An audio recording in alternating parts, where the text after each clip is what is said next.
I did Uncle Sam, and it's by Connor. Picture of Uncle Sam.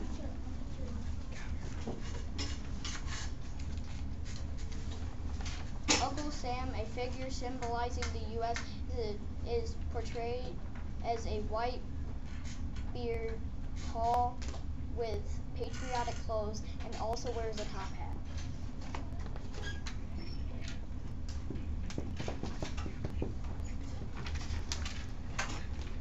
Uncle Sam was named after the initials U.S.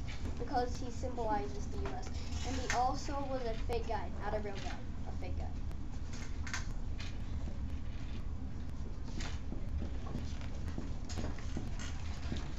The whole point of Uncle Sam was to get people over 18 to join the army and to help the U.S. win the war. He was also created in July of 1812.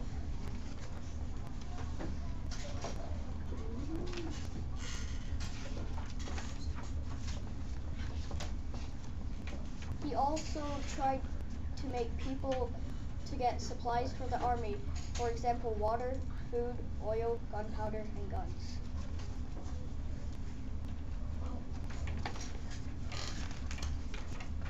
And that was the life of Uncle Sam.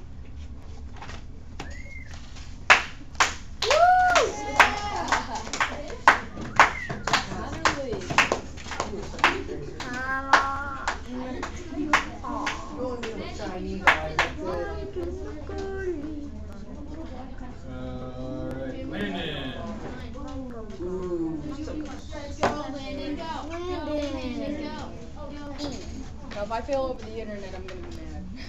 You are. You just said that. The war in Iraq. Alright.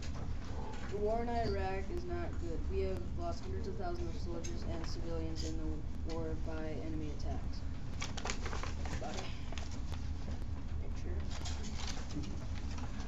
Alright. And just wanted to make clear these are civilian deaths. Just make it clear. Alright. The money has been spent all on the war. We've invested $538 billion in total of the end of the war. It's a chart I found online.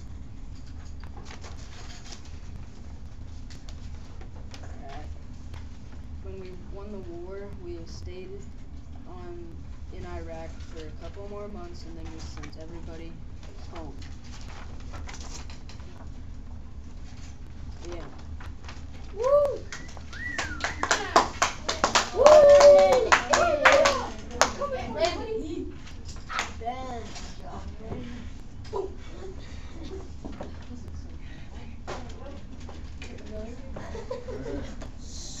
Caitlin.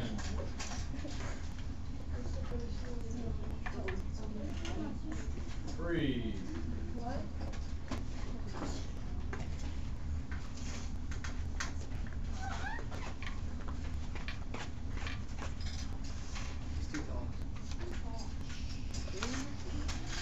Dust Bowl.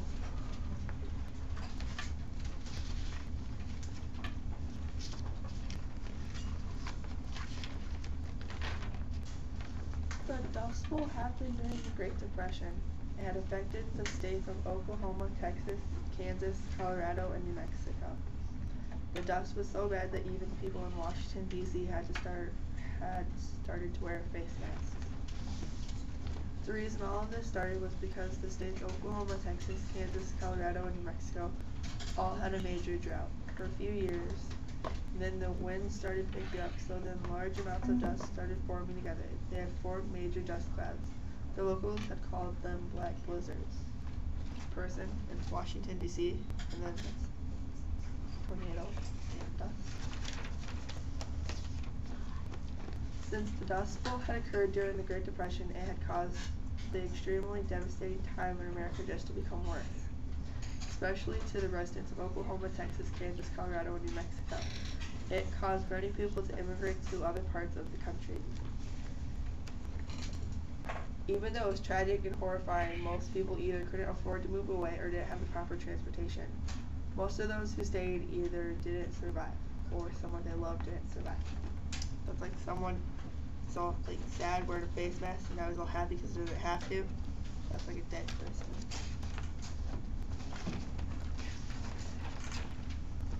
The dust storms were so bad that sometimes it uprooted trees and would pile against people's houses so that they would be trapped in their homes. People couldn't open their eyes without getting dust in them, or eat without ingesting the dust, or even breathe without inhaling it. Since it had happened in like earlier years, people didn't have as many face masks. Many adults and children had died from those tragic years.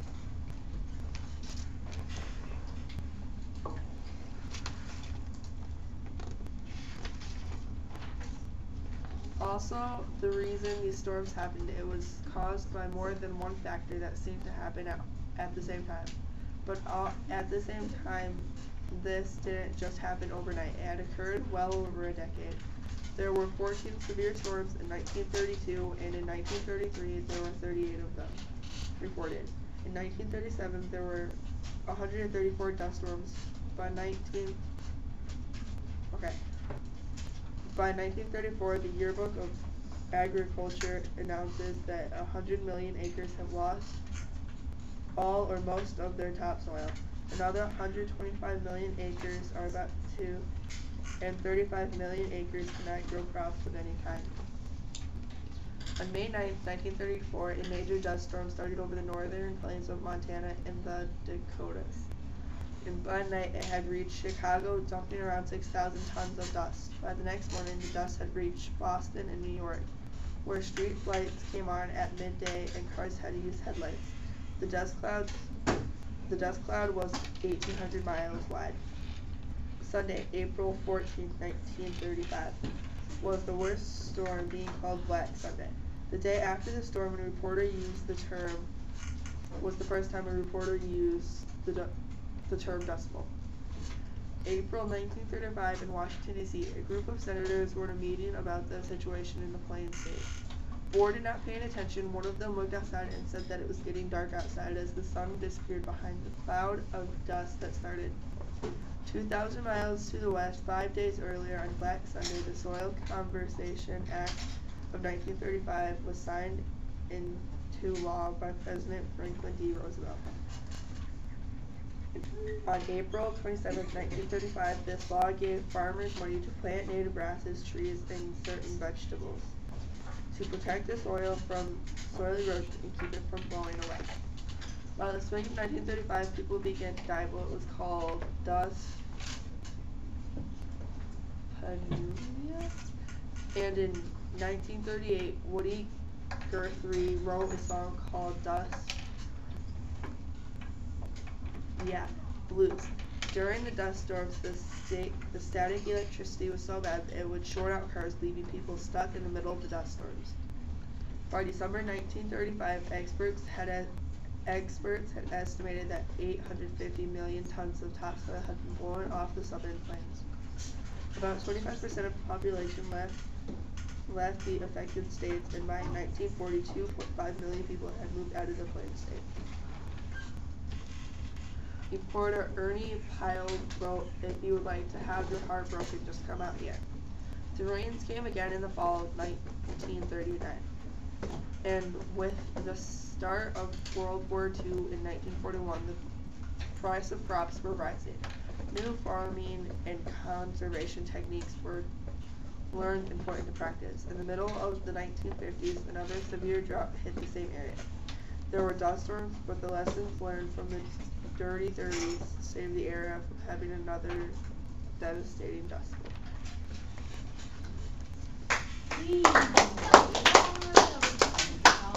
Woo!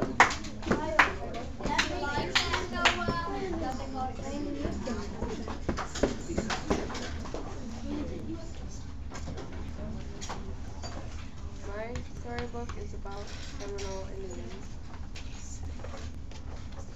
Seminole Indians were Native Americans who lived in Florida and who refused to move.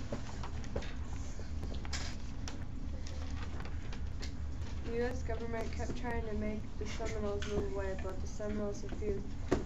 So the government chased the Seminoles away to a different place, but they promised the Seminoles a new place to live.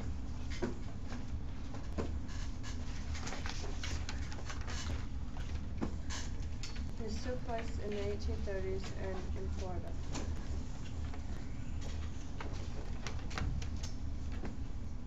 They wouldn't move because they liked the island and they had no other place to go or live.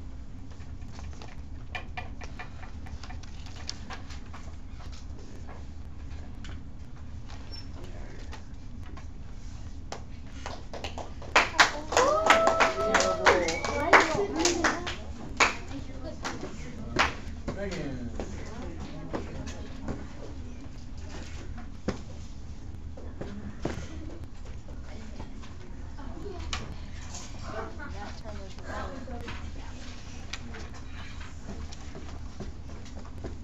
Nat Turner was born October 2nd, 1800 in Southampton County, Virginia. He was brought into slavery as most African Americans in that time. As soon as he was strong enough to leave out work, he was sold many times in his life like most other slaves, but Nat Turner does not like other slaves. From the time he was little to the day he died, he was known as the prophet. His mother and father knew he had a great journey ahead of him even before he was born. Something was very special about Nat Turner. Throughout his life, Nat knew he was chosen for something big, but what? It took an eclipse in divine voices for Nat to realize that God had chosen him to try and free African Americans from the bondage of slavery. On August 21st, 1831, Nat began to strike back. He killed his owner and his owner's family. He gathered many other slaves to fight with him. Together they killed 60 white men, but their journey was soon coming to an end. 6 weeks of hiding was the only freedom Nat Turner had gotten.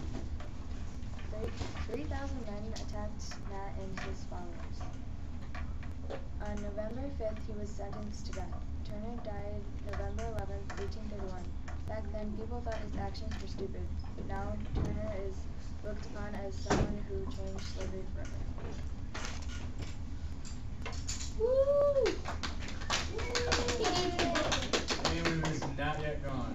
Boo! I know what's Hunter, but Megan. Anybody else? Alright. So that's going to conclude our 5th hour presentation.